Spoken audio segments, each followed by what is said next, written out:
we'll go ahead and get started. Hopefully we'll get some more folks, but we got quite a few already.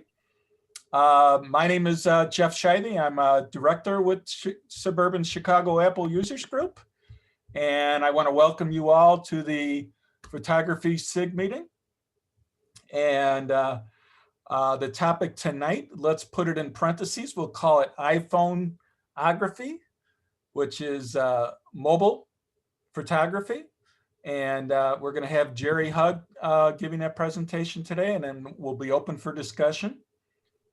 I want to do a little short bio intro on Jerry, if I can find it on my screen top here. I'm looking, Jerry. Where did it go? I had so much open trying to get everybody connected in here. Well, let me go back to Yahoo. I can read it from there. And Jerry's been a photographer for over 50 years. And he's appeared in the Chicago Cultural Center. His photography has appeared there. It's also in the Rotunda at the State of Illinois building downtown. The Brickton Gallery in Park Ridge, many other places, such as the Historical Society in Des Plaines. He's won many nationally published awards, and he's been a professional educator at Maine Township High School, where he was the chairman of the Fine Arts Department. He recently served as the Vice President and Public Relations Director of the Photographic Society of America, and the past president of the Chicago Area Camera Clubs Association, which is an association of over 35 different Chicago photography clubs. He continues to teach through Zoom programs this year. Mainly on the art of mobile photography. And Jerry's going to be giving a presentation tonight on mobile photography. And if we, little rules of the road here for the meeting, we could have everybody leave their site on mute. Unless you have a question, you can unmute yourself and present the question. If possible, you can hold your questions to the end of Jerry's presentation.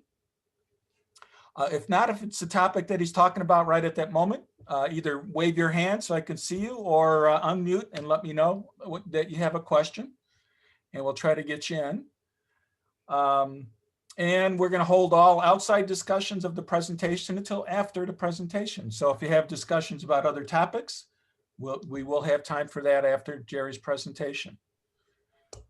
So at this point, Jerry, I'd like to turn it over to you. Okay, let me connect here. Get a screen, desktop. Okay. Close a few things off. Okay, just a second. Okay.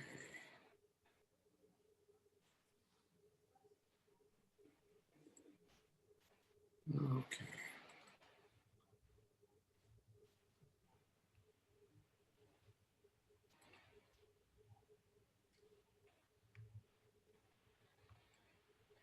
As soon as we open this up here, there we go.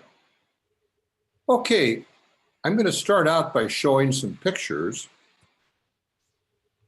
that come up on your screen. Yes. Lighthouse, Jeff? Yes. Okay. I'm going to start showing just a couple pictures and a few examples of the flexibility of mobile photography. Now, this is one of the images. This is the first image of this lighthouse, and was pretty much broad daylight. But I had an opportunity to well, what if it was night? And change it to a more of an evening scene, put a light in the lighthouse. By the way, this is the lighthouse of Portsmouth, and the one that George Washington um, told them to build. Kind of an interesting history and a long history of it. Here's another one. It's one of my favorites of a barn over in Indiana. I had to work hard to get some of the junk off of it, but I somehow didn't quite like it. I put the birds in, of course, and this is, photo art, and it's right across from our daughter's farm in northeastern Indiana. So it bothered me. So I took the birds out, and then I kind of vignetted or darkened quite a bit of the sky and centered the interest by letting the clouds kind of open up. And by the way, when I shot this picture, there were no clouds. This is a blank white sky. So that's textures put in. And of course, I left the textures in the grass in front and then kind of, but tried to keep the eye looking in. These are just some examples. This is an old photo. I took this back in 1997, the backyard of our home in Park Ridge.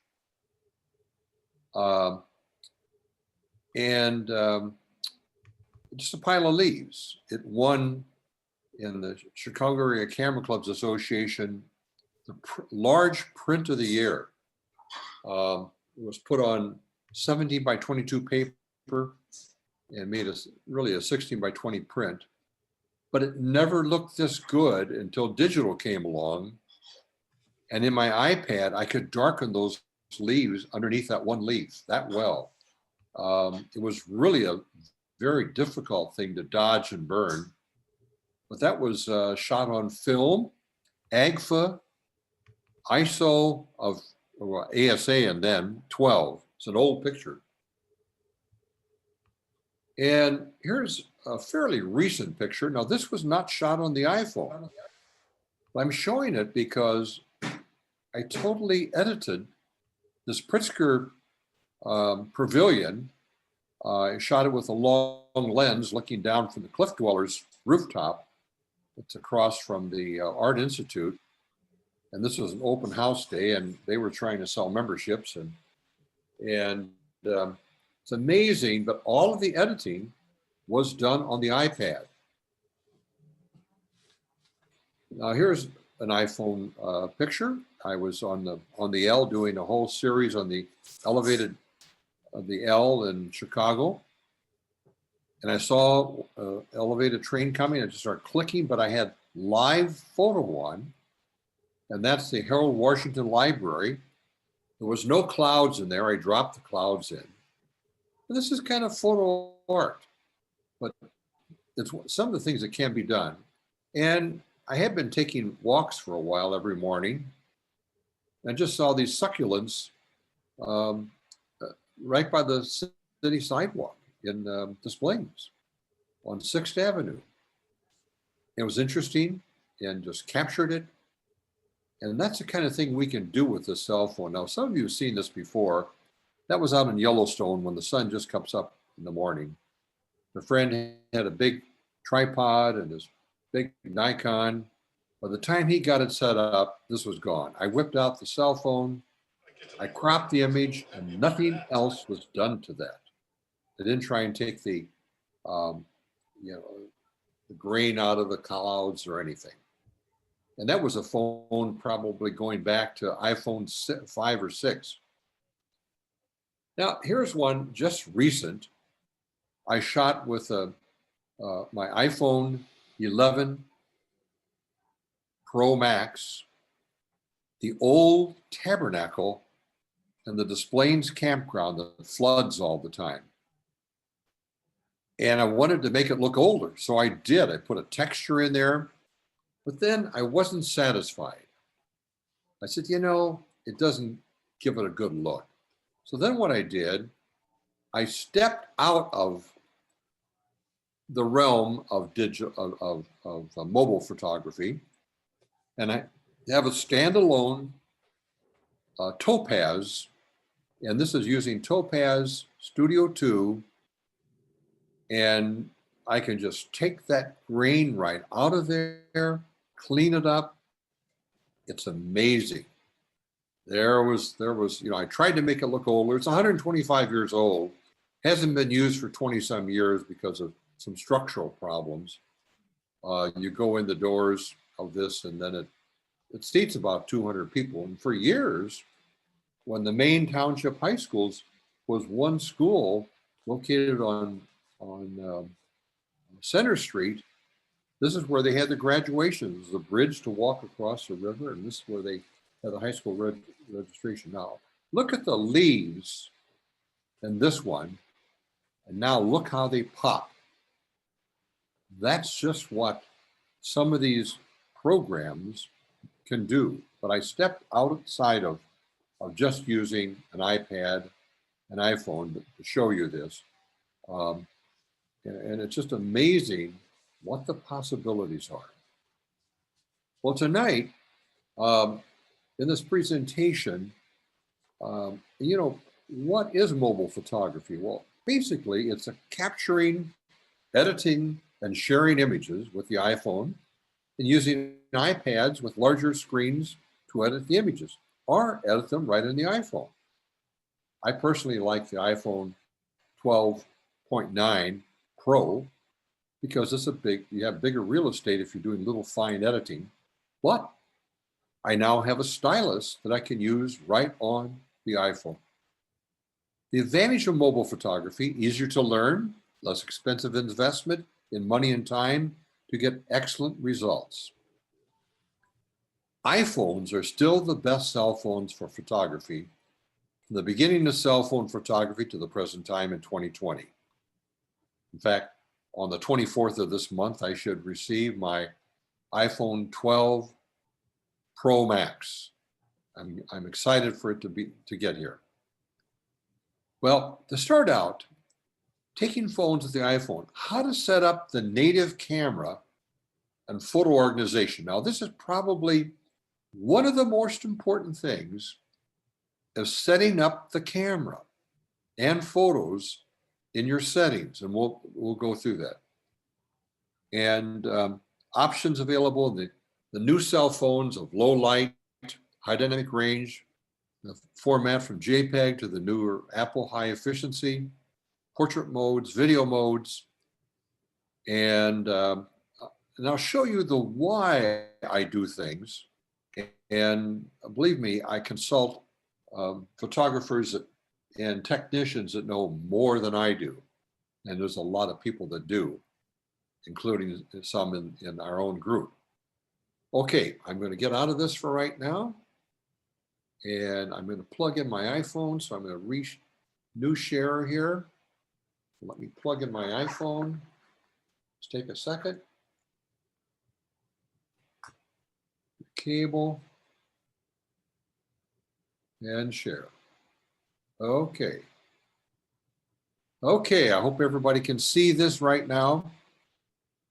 And the settings here is a very important thing. And if you don't have your cell phone camera set right, you're limiting what you can do well. Settings, of course, is that gearbox. This is not a new thing, but it's so important to review. And some of you have seen this before. It's good to see it again.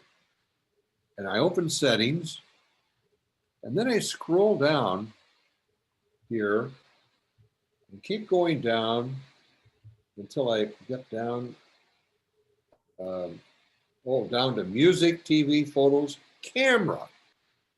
And right there is camera.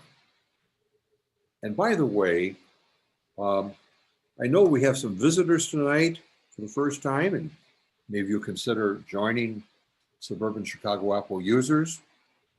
And also, there's some people new to digital photography that have joined and want to learn some of these things. If you write this down, jerryhug.com, and then ask Jerry, I'll see that you get 12 pages of notes that I have on mobile photography that can be an assist to you. Now, we do have for members, we do have a community group, but I've been told that many members don't even know how to use it yet. We haven't instructed a lot of members on So I'm going to select camera here and open it. And then I'm going to go over here, and here's some of the things that I have set up. Now, when it comes to formats, you have a choice. You can set, and I'll click on it. The choice is high efficiency, the new Apple format, or most compatible.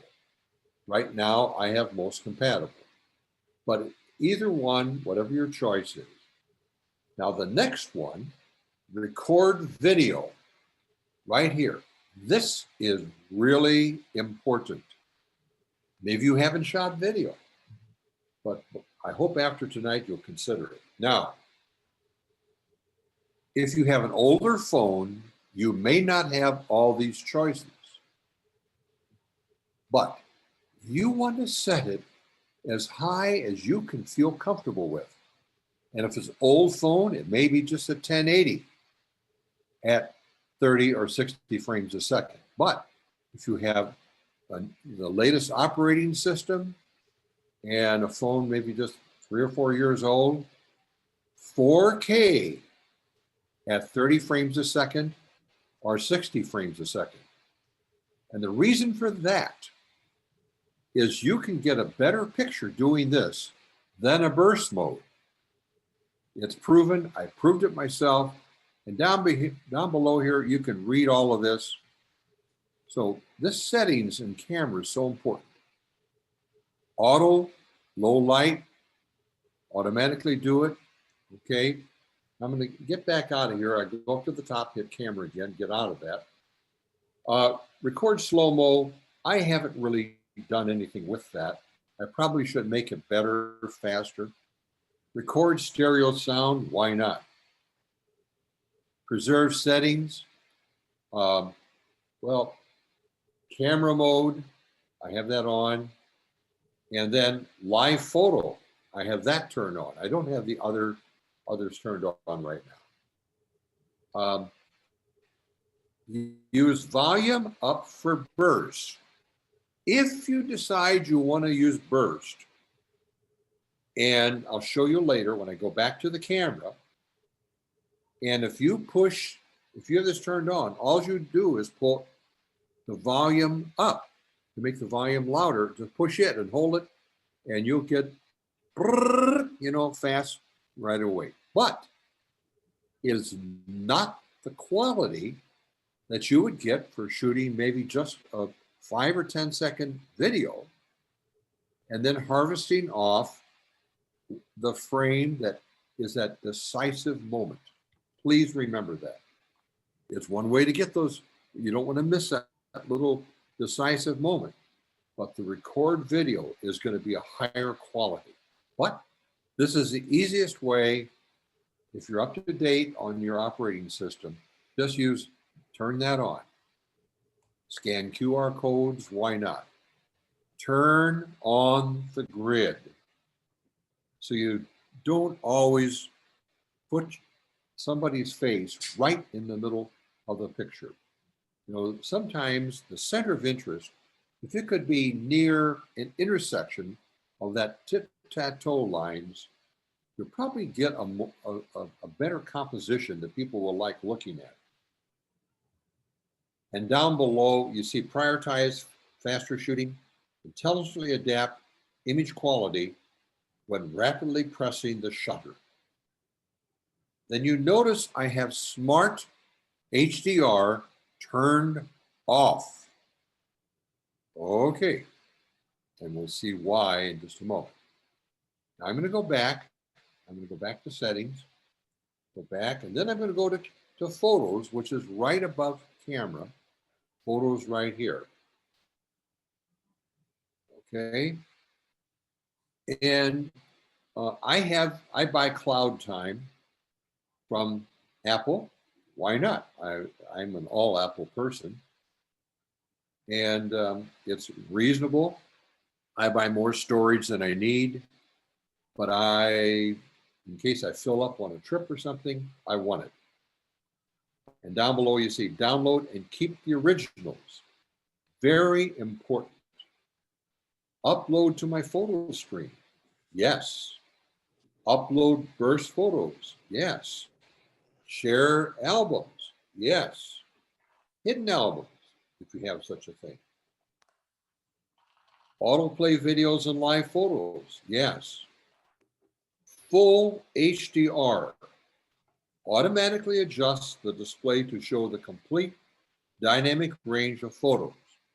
And we'll talk about that because there are some applications that actually have a better, stronger HDR than we have in our thing. Now, the very bottom, if you have a PC computer, automatic transfer to a Mac or PC. There's another application if you just want to do a few at a time for a PC person, and that's called photo transfer. You put it on the PC, you put it on your phone or your iPad, and you just transfer one or more at a time. So, okay, I'm like I say, I'm getting you here into settings, and now I want to go back and show you a couple more tricks here. Everybody's camera is going to be a little different, but I'm now going to click on the camera. And I say that because I'm showing you right now from the 11 Pro Max. And you may not see some of these things if you have an older phone or if you do not have the operating system up to date. And right up here, let me move something of mine. I've got a little thing I've got to move out here. But right up here is the lightning bolt. And you notice there's a line through it. If I touch that, then I can take pictures and turn the flash on. Turn it off, leave it off until you need it, which may be out in the bright sun and the person's backlit. You want to fill in the face, but let the computer in your phone, no matter how old it is, take over here. The next will be for some of the newer phones. That is the for low light, wonderful thing, and it's getting even better with the newer 12s. That's for low light. And then I have a little caret here, and I'll show you what that is in a second. But notice, I want to decide when to use HDR and not let the computer decide, because it's a waste of time and effort. You think the computer would be right, but it isn't always. The human brain still works the best to see if you've got a range that is so bright and so dark at the same time, midday kind of photos in the summertime, especially where the sun is overhead. And that's where HDR will help out, because it'll take 2 or 3 pictures. You have to hold still a little bit, and then I can turn it on and shoot HDR. I mean, I just touch it and I'm ready to shoot HDR. But I don't want everything to be HDR. And the next one right here is live photo. Don't leave that on. I have done it. And some of you have too, because it's about 1.5 seconds of a video. And it's great for mountain streams and waterfalls. Oh, I love it. And there's some cutesy things up in it. Or a train going by, if you're waiting for a commuter train and keep pushing it, this train's going by, and boy, you've got a neat effect. But if you don't need it, if you're not, keep it turned off, keep the flash turned off, keep the HD turned off until you want it. Now, down below here, I have 3 different lenses. Some of you may have just one. And this lens here, which is the main, it's wide angle.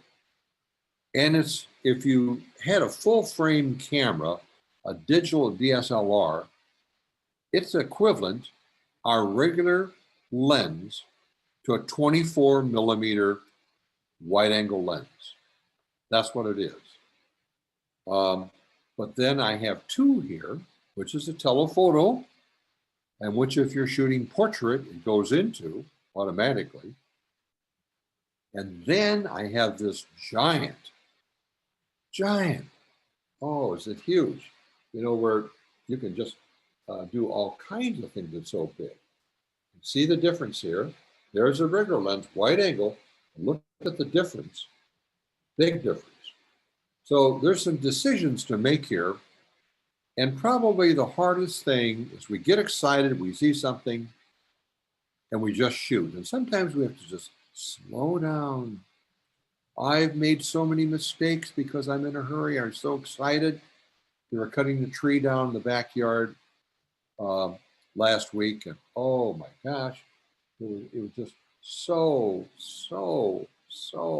exciting to see these pros do it. But then when they topped the tree off, 50-some foot tree, Norwegian spruce, it outlived itself and was dying. I wasn't there. I didn't get in position to do it. So I missed one of the key things. So we have to kind of slow down sometimes and think what we're going to do.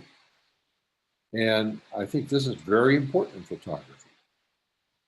I'm not going to go through all the modes down here, the slow motion, the video, but I want to show you if I were going to take a picture, okay, and I'm going to be moving the camera around here, and I want to take, I just shot a whole pile of pictures. I was moving, and that's where you get that decisive moment, because I had it preset to do that. If I can move whatever I want to do and push the up volume button. Now I got select, and oh my goodness, I'll select one and then say done, and then keep everything, keep only one favorite. Then I keep the favorite, which I will probably throw away too, of course. So I'm just showing you a couple things here that I think is really important. Now, with the new low light, in fact, the 11 Pro Max is wonderful on low light. But the new cameras, especially the 12 Pro Max, is greatly improved, and you can even do low light with the large wide angle lens. See, that was kind of limited. And then with the longer telephoto, you can do better portraits. There's just a lot of good things that are happening to us. Now, some of the new applications, and these will be on my notes that if you want that at jerryhug.com, ask Jerry. But some of the new things that are out there, one is called Camera Plus 2.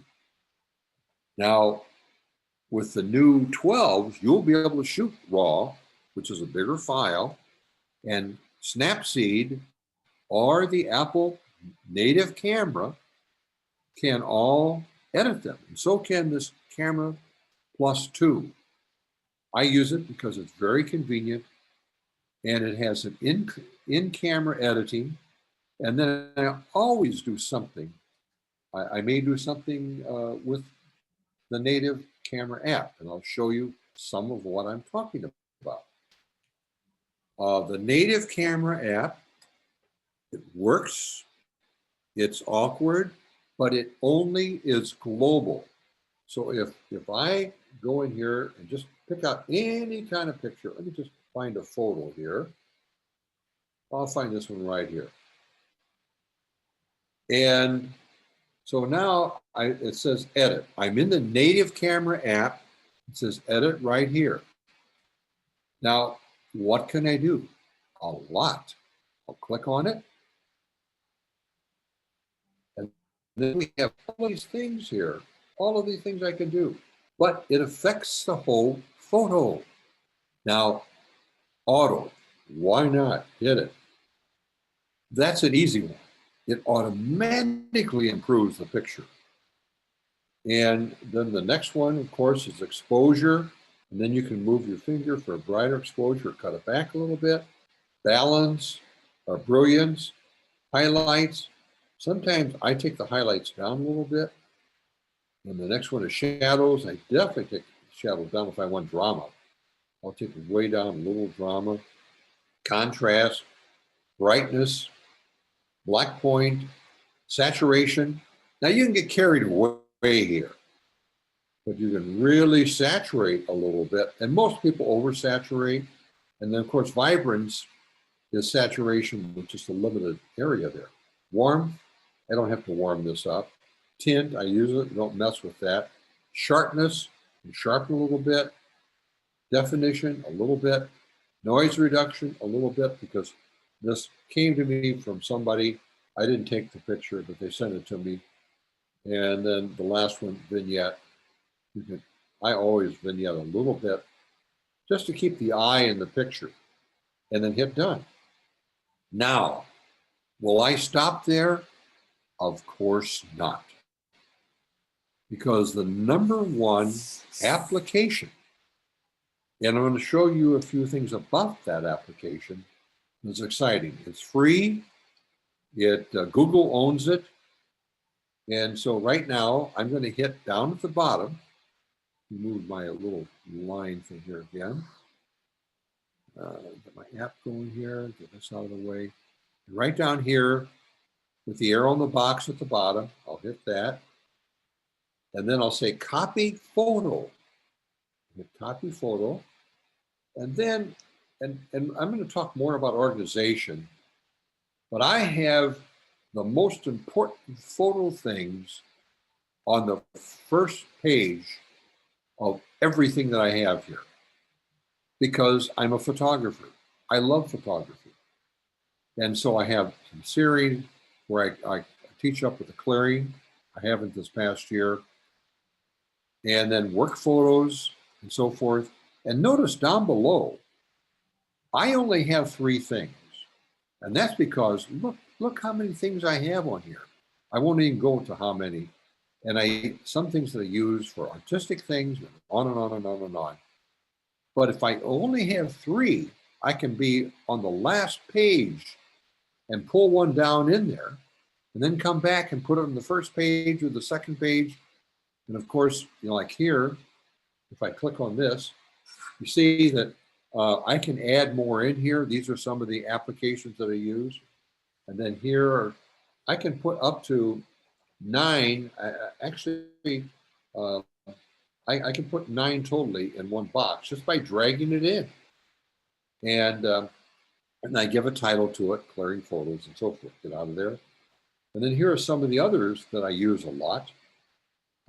And by the way, the next application, last month, or maybe 2 months ago, I know that Becky mentioned that she wanted to know about some of the shooting photo applications that are really important to me. And of course, one of this is Lightroom. Now, you don't have to own Lightroom. No big deal. It's Adobe. But it's free. You don't even have to have Adobe. It is free, folks. And the camera here, okay, if I click on it, camera is raw. It has a level that works wonderfully. Now I have it set so if it's too bright, I can change it. And DNG, as you see at the top up here, the very, very top, that means that I have it set for a raw file. There's a lot to learn here, but you can also, I have it set for Pro, but if you're down here, you can set it for automatic. And really, the automatic is pretty good. I know some people say, well, that's cheating. Well, sometimes you don't have time to think.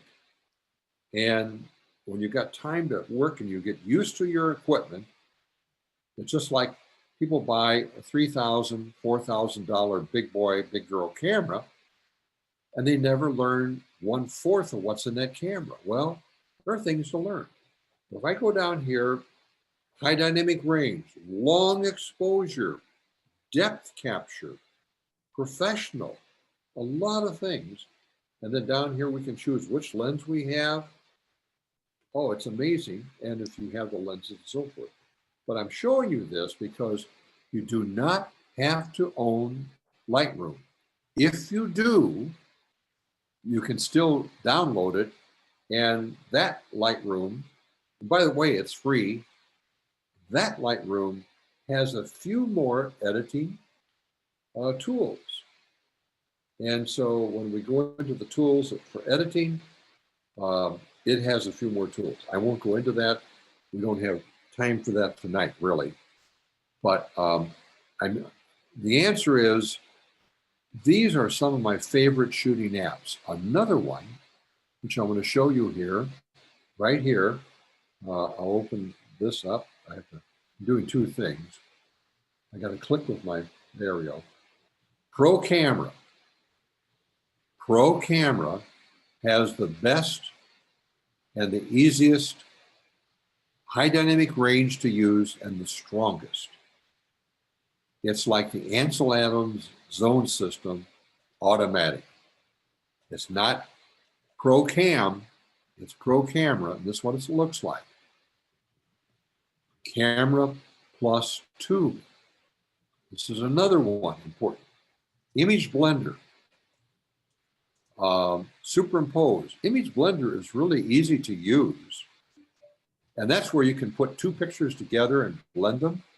And also, I use it to put in a watermark, to put in my signature, my whatever I have. If I have a watermark, you can make your own. And also, there's A+ watermark. I like Image Blender because it does other things. Distress FX, that's for putting in textures.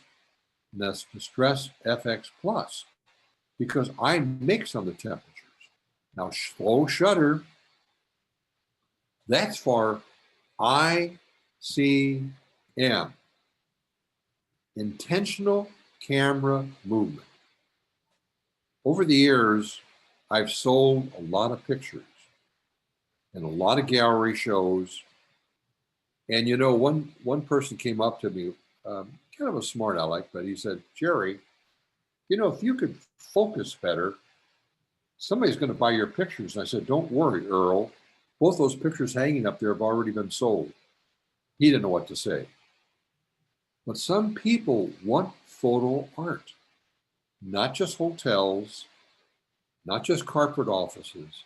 Some individuals want something that they feel they can look at and be inspired by.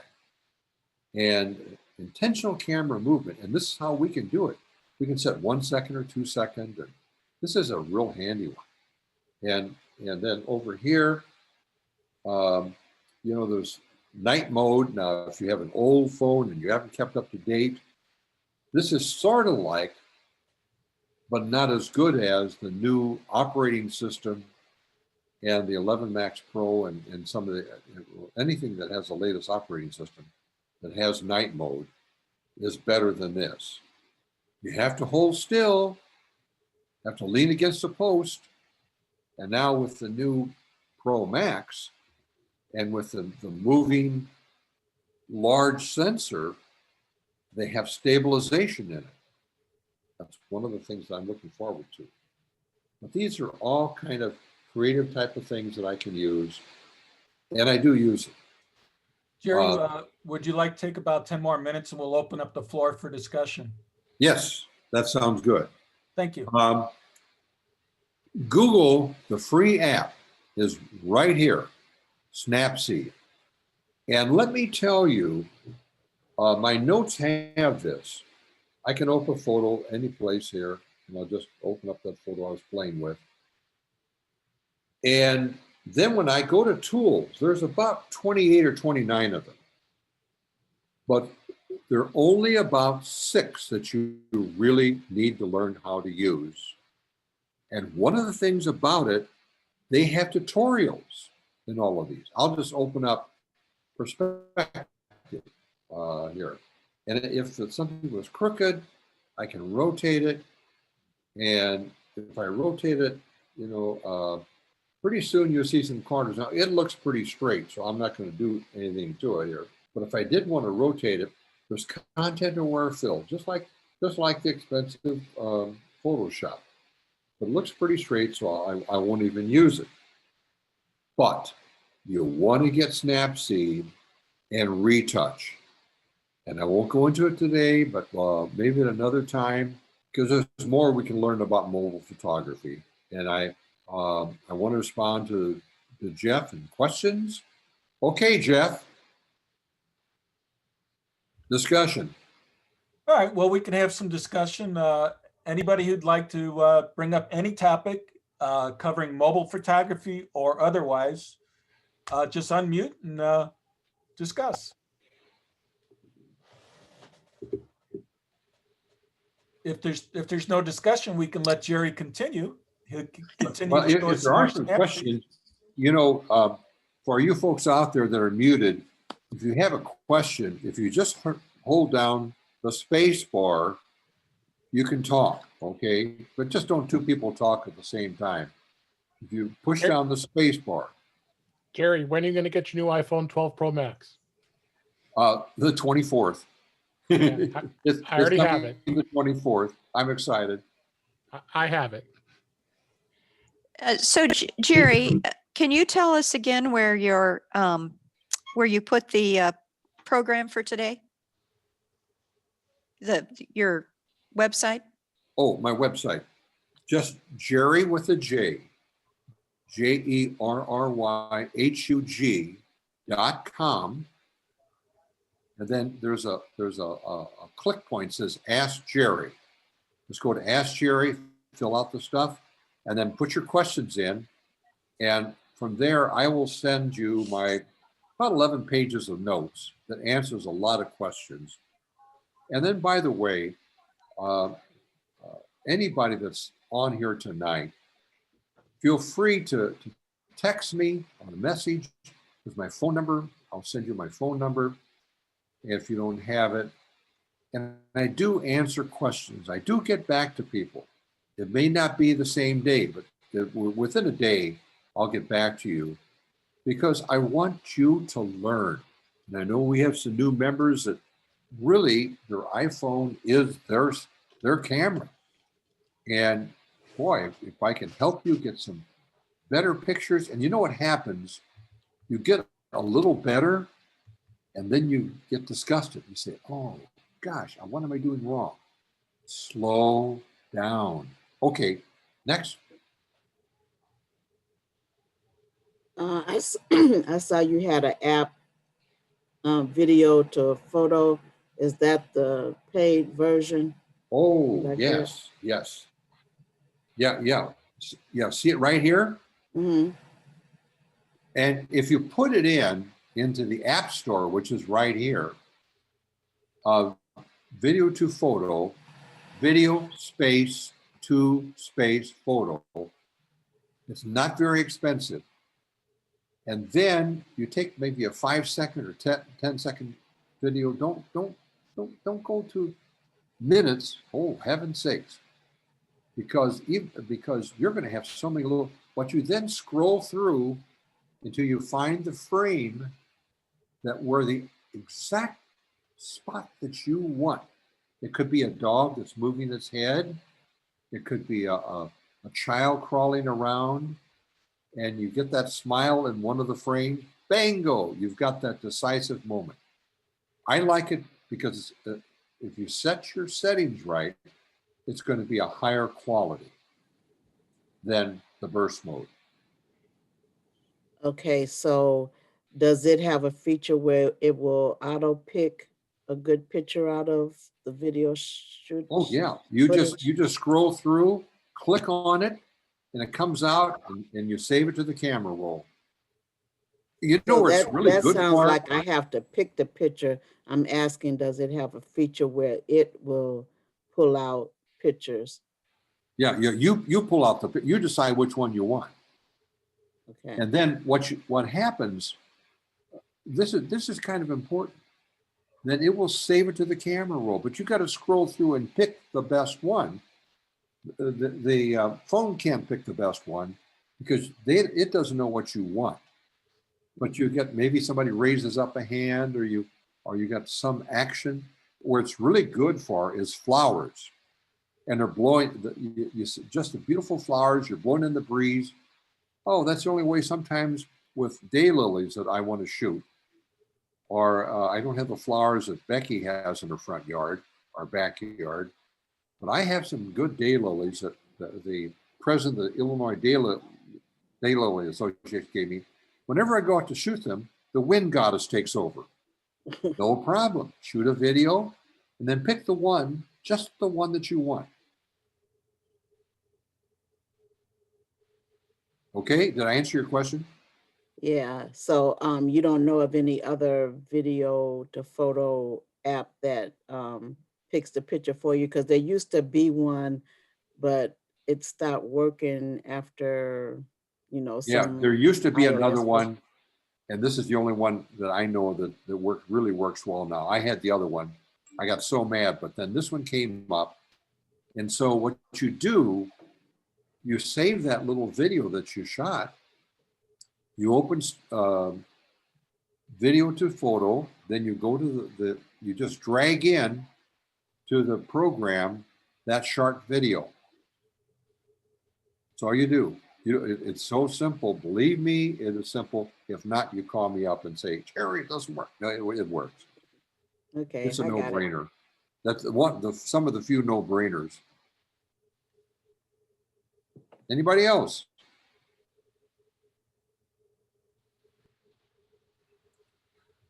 Any other questions? Any other discussion at all about anything photography or videography? I have a question, Jerry. I like Pro Camera for flowers, and I love it for flowers. I like to use dramatic. Usually that's the one that looks best. Uh-huh. And yet I'm intrigued by this idea about the motion. Do you feel like you sacrifice what you would have gotten on Pro Camera by using the motion one? Boy, Pro Camera is so good. I think the motion, like I say, every time I take a picture of a flower, the wind goddess comes up. In the olden days, I would put up pieces of plastic and so forth. And so when it comes to floral things now, I think in my age, I just said, hey, I'm not going to fight it. And I just put in that, I just shoot a video. Because it's 4K, that means it's 4 times the size of whatever you shoot here in Pro Camera. Instead of maybe 1,000 something, it's 4,000. So it's really pretty good quality. So when it comes to the floral things, I would shoot. Now, Pro Camera is really good.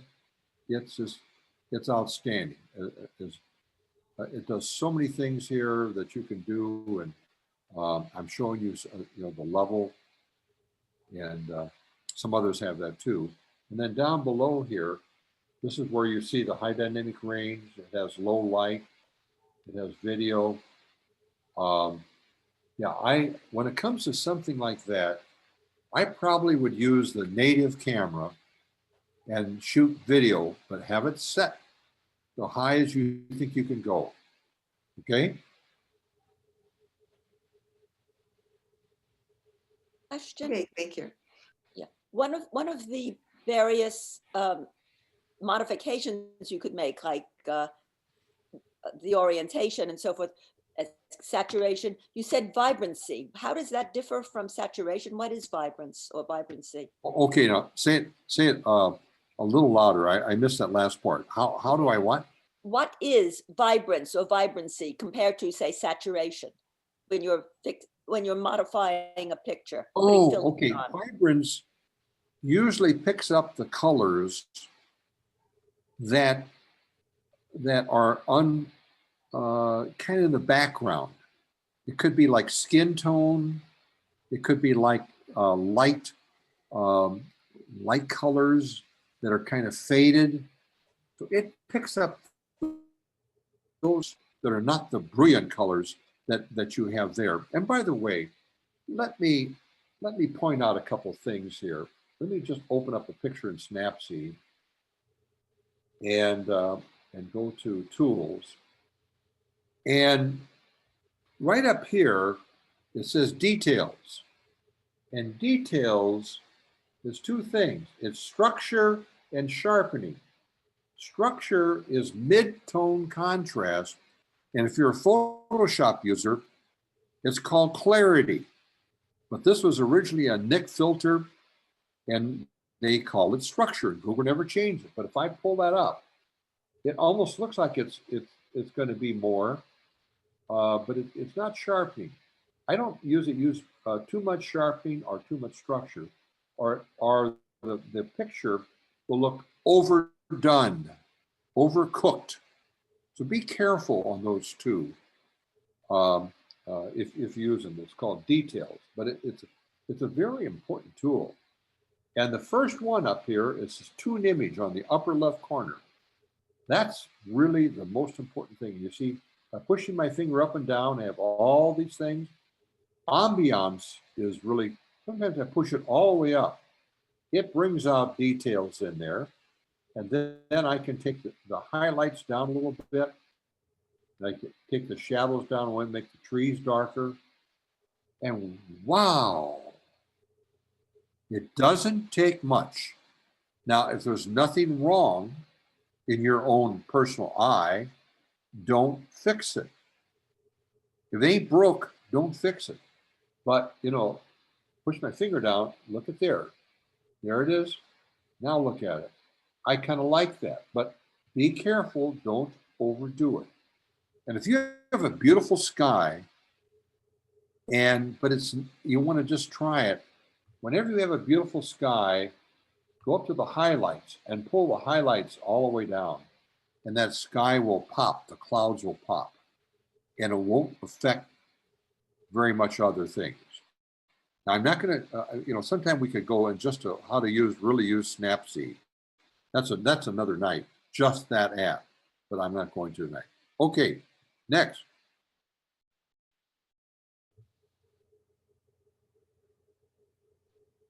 Well, if there's no other questions or discussion, Jerry, maybe I have another you wanna- question. Jerry, I have a comment. The difference that Susan was asking about vibrance and saturation. Saturation actually saturates color. Vibrance balances the color saturation with luminosity, and that creates a kind of a popping effect for the picture. And that's basically what the difference is between the two. I guess I have to fool around with it and see what they do. Check out just luminance in a slider, and you'll see what it does when you go all the way up and then put it back to where it should be. Okay, I'll try that. Hey, Jerry, I noticed recently when I was taking a picture, there was like a little plus in the middle and it was yellow. And, depending on how I held the camera, then a little white plus would come up and it seemed like it was trying to line up. What is that? I mean, when I was messing around here, what? No, I noticed that on my camera. I didn't see it on yours. Like a yellow spot or something? It's a yellow, look like a plus sign. And it'll show up like in the middle of your screen. And then depending on what angle you move the camera. Which application are you in? The native Apple photo app. Okay. Camera app. Let me go to a photo. Okay. And then up above is edit. No, this is in the No, camera app when you're shooting a picture. On the camera. Yeah. Oh, okay. Now, thank you. And I missed something here. I've got the native camera open, and this is so important, and I missed an really important thing. Thank you for that question. Mhm. Thank you. For instance, the chair over here. If I put my finger down, because I want that chair to be sharpened, I hold it down, up comes I'm locking it. Now, if I move closer to the chair, I have to touch it, and then I have to so this is manual locking the exposure and the focus. I take my finger off and just put my finger any place over in here. I can go up and down and change exposure. That's really a handy thing. And by the way, if you're in a hurry, you may have to, let's say I'm taking a picture here. You may just go like that. Just touch it. And it doesn't lock it, but that's where it's going to be sharpened the best. So if you were taking a picture here, just touch it where what's important and then take the picture. But if you want to lock it in, hold it down until that box comes up and lock it. And then you can move it up and down and change exposure. So it gives you. Hey, Jerry. Hey, Jerry, I think what she's talking about, try pointing your camera horizontally, like you're taking a picture of a check or something. Okay, And now, when I can't with the setup I've got here.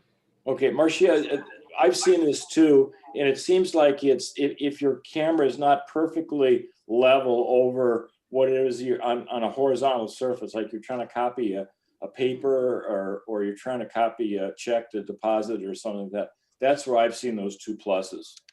Okay. So you know what it's called? Leveling. Leveling, okay.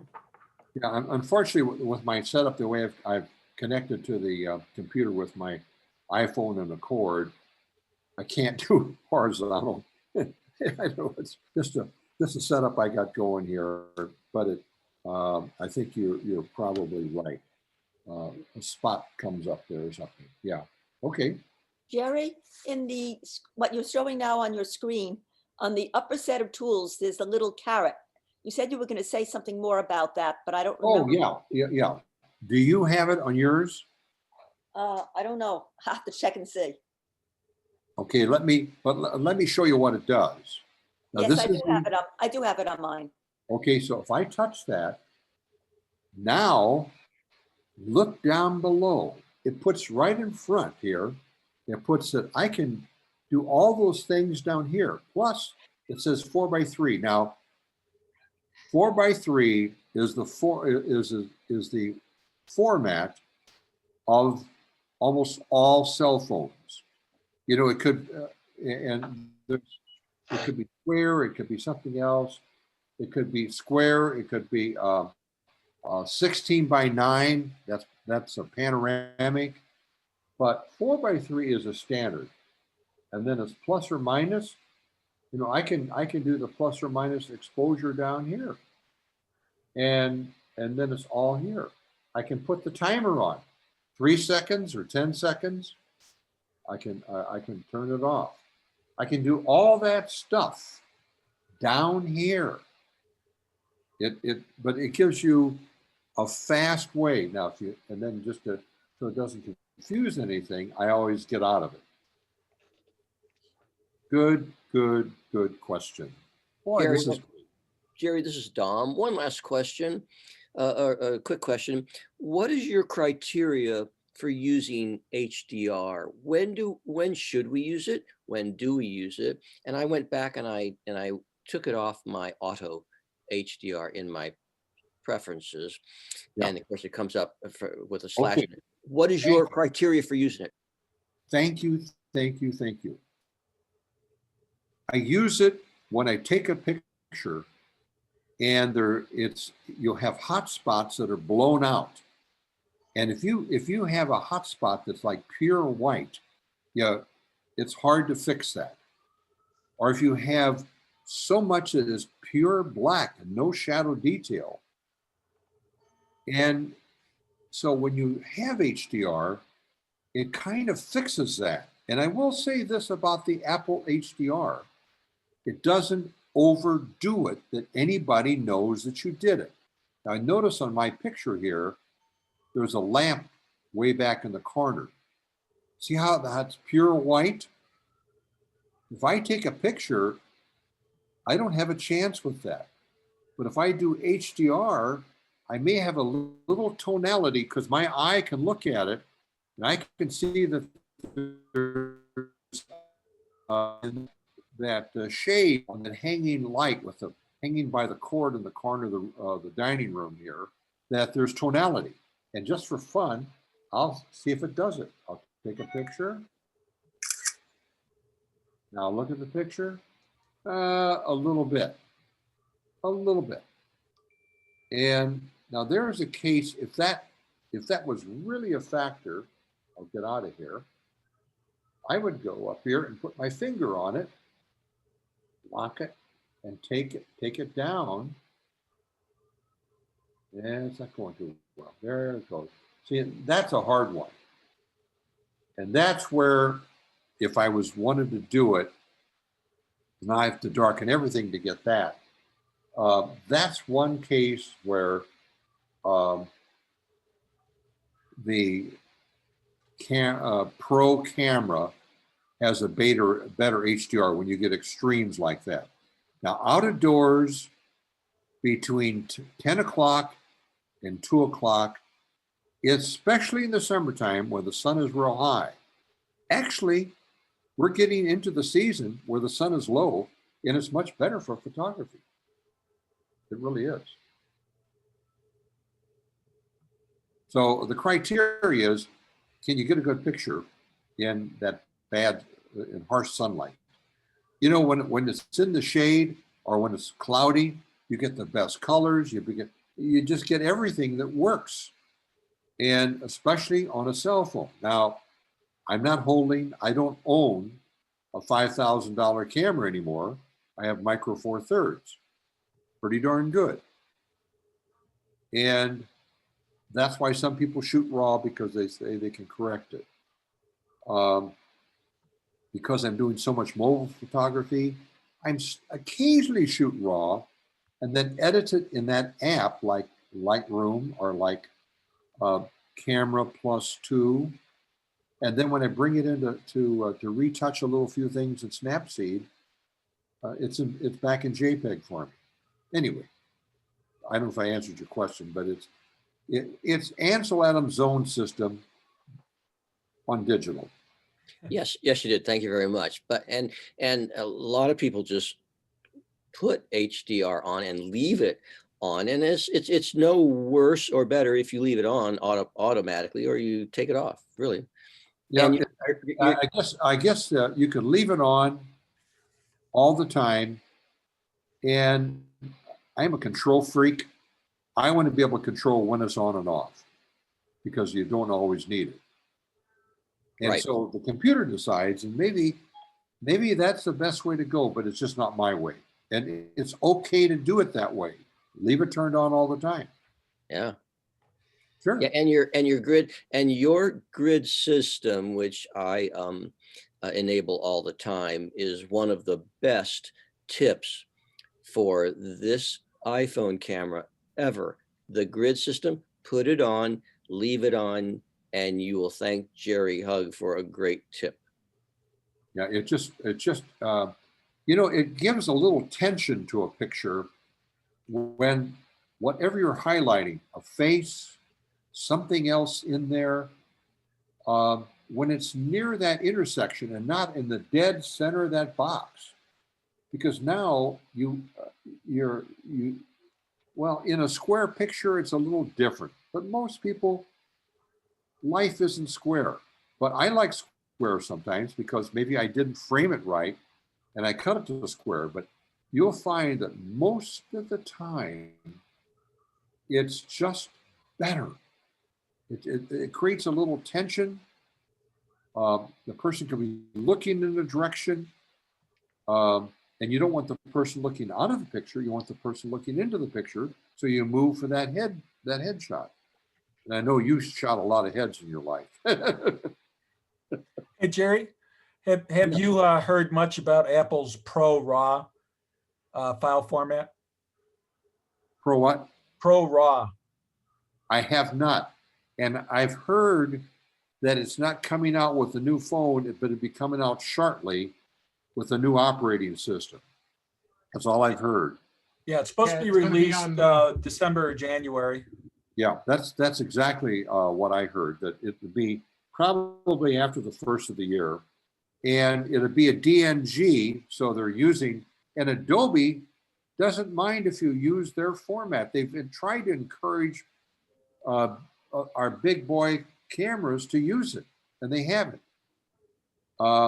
It's a more compact photo. It's good.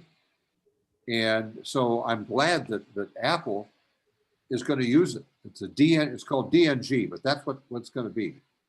It's Yeah. it's going to be it's already out on beta 14.3. It's only going to be on the 12 Pros is where you're going to have to be able to get the raw. 12 Pro Max, yeah. Right.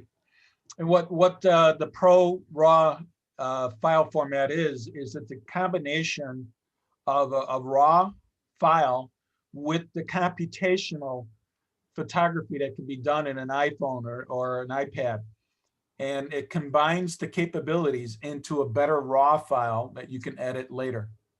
So it uses all your computational capabilities of an iPhone, such as your portrait, your HDR, your dark mode, and it combines that capabilities into a raw file so that you can even improve upon that.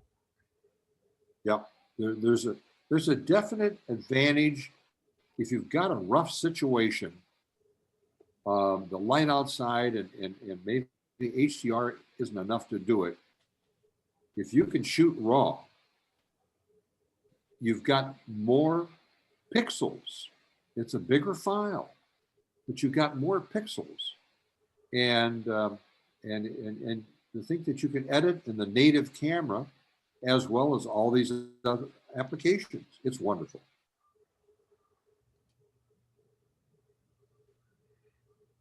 Okay, any other discussions, questions about anything? Video, cameras, equipment?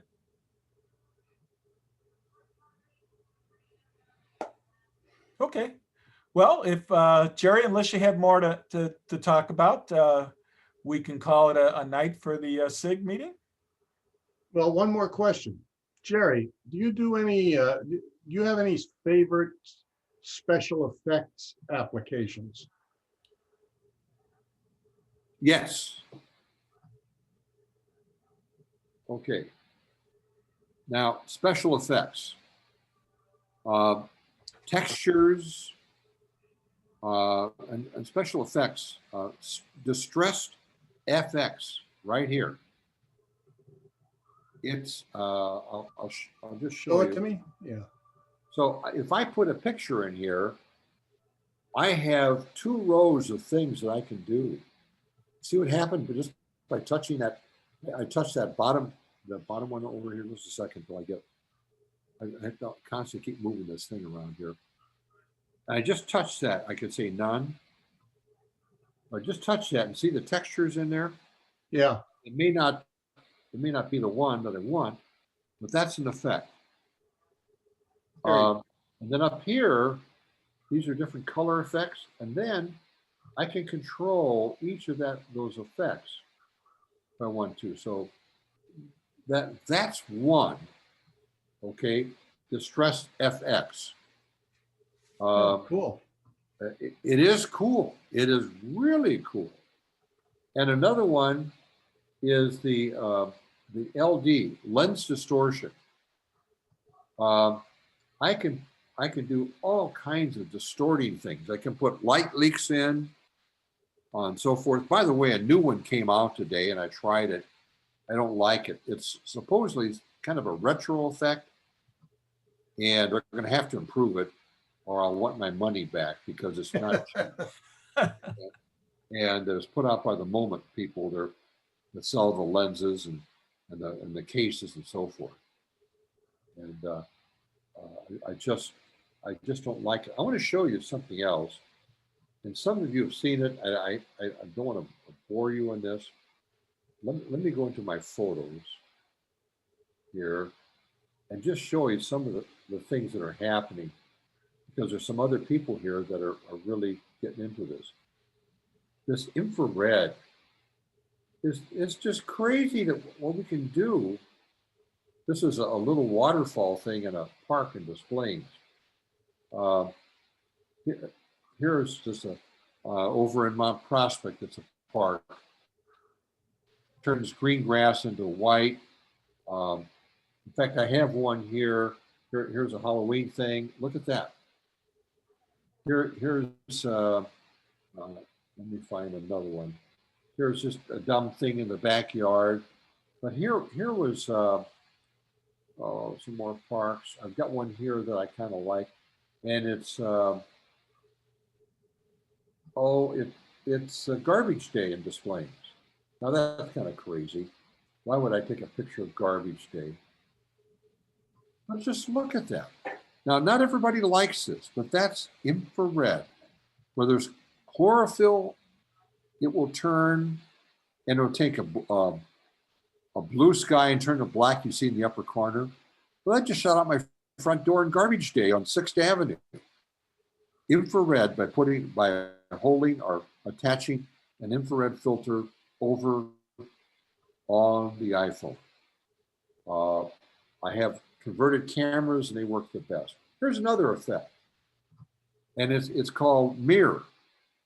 It's sort of like reflection. And I shot the picture of the top of the picture here is the last little flowers on some hosta plants. And then I put it in reflection, and it's like water down below, and it is reflecting what's up above. You're asking for some special effect. Yeah. What application did that for, Jerry? What? What application did the mirroring? Just got it recently here. It's in my notes that come out. I think it's called Mirror. Okay. I think that's what it's called. Yeah. And it's so dumb easy. You know, that's what frustrates people, and that's why Adobe is putting all these new things in the Adobe CC, because we mobile people and iPhone people can do this all the time. Wow, easy. And so the big boys have put it in now. You know how you can automatically put skies in. I've been doing this for a couple of years, and one of the ones that I use is to do it is right here. It's called Light Leap, and I can drop in skies, either my own or somebody else's. And people say that's cheating. Well, if I don't enter into a contest, what's the difference? And there's some stuff over here called mixtures. Oh, this is a real neat thing where you can mix all kind of effects. You can take a picture, and I won't go into all this, but this is another one that I really like. Reflection, there it is. Right here. Reflection. There's the one that, it's fun. It is fun. And I've got one where I can put in, this is my stabilizer for doing videos. And it's a DJI thing. I do have a drone, and I haven't even messed with it. But there's so many other things in here, alien skies, and oh gosh. Gary, as a science fiction freak, could you show me that alien sky? What does it look like? Oh, one of Alien those sky. pictures I showed you earlier today, where that train was going by, the L train. Yeah. That sky was dropped in. With alien sky? Uh-huh. Is that what you used? What did I use? No. Alien sky is something else. No, that's for dropping in. That's what I'm curious about. All kinds of stuff. For dropping in a sky, I used, where is it here? I used that Light Leap. Right. But I'm looking at alien sky, wondering what that looks like. Well, it's fun because you can put stars in, you can put suns in, you can put a sunburst behind a tree. You can put all kinds of things in. That's kind of what it is. Okay. And photo, here it is, photos. So you get a photo, about all photos. Let's see if I got a sky picture here. Here's a sky picture. Okay. And then I'll just keep the format. I won't crop it. And then I can go down here to effects and look at all the stars, planets, galaxies, Oh, yeah. lens flares. Oh, baby. I can put some of these in here. And I can size it. I can do all kinds of stuff like that. Or just a sliver. It goes on and on. There's so many. And then you got controls of it. See that one? Look at there. Let's move it way up here in the corner. Sold. Alien skies. Okay. Oh, that's pretty cool. Yeah, right. I think so. Oh, it's so much fun to play. It is so dang much fun to play. Yes, it is. Okay, and Jerry, if you have anything else before we sign off? I'm good. Okay, anybody else have any questions, curiosities? No, okay. Well, I want to thank everybody for coming out to the SIG tonight. And Jerry, I want to thank you for that presentation. Thank you very much for putting that together for everybody. And we will certainly have you back to show off Snapseed. We know that's an excellent application on the mobile platform. And but thanks everybody for coming out tonight. Can I say one thing, Jeff? Sure. Remind everybody when we meet. I'm about ready to do that. Okay. Okay, the next meeting for the club is the main meeting. It's this Saturday at 9 o'clock. And you can register for that and then receive your invitation to join us.